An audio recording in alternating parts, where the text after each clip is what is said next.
County Masuna West County Mamigori kama nyasi mar kata kopo mogik mar Princess Julie dhie nyime mos makende ne oganda ma wuok e gwenge ma Bondo Nyironge, wede anyuola kod osiepe mag jok mane ogoyo thum gi Princess Julie, nyithinde, oganda ma jokorie, ma jokambagare, joka Kingi, yawa ma jowanje kachiel kod yawa ma jokodiero kuom tho mar Princess Julie mabende ko odiochieng' ma kawuono. Nyakora mogik ka wadhi nyime, oyudo ni Jatend migao mar somo Julius Migos otelo e chenro mar pogo otese mag penj ma klas 12 e kar chung' od bura ma Nyali e kaunti ma Mombasa. Wacho ni piny owacho oketo kenge mag gero klese maromo 16,000 kapok giko mar dwe mar 12 rumo mar konyo jopuonjre ma dhi donjo kara mag junior secondary.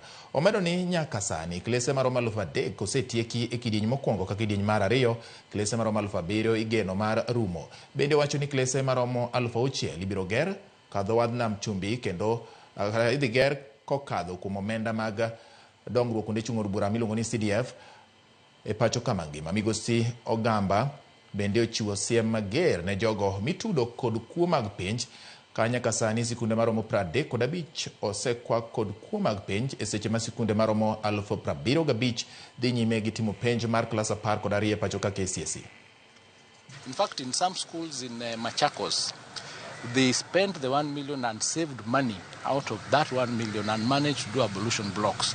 And we were very happy with that kind of use of resources because they were prudent in how they were using those resources. So it is not completely true that the 1 million is not enough. There was an assessment, BQs were done, and it is equivalent. And we've seen the 3,500 classrooms that have already been done with that 1 million shillings, and they are complete. Well, in fact, the timelines per class is between 4 and 8 weeks. Every time and the starting, the arrangement was they do not start the construction unless the money is in the school accounts. That way, there is no question of delay, there is no question of variation. So once they start, they don't stop.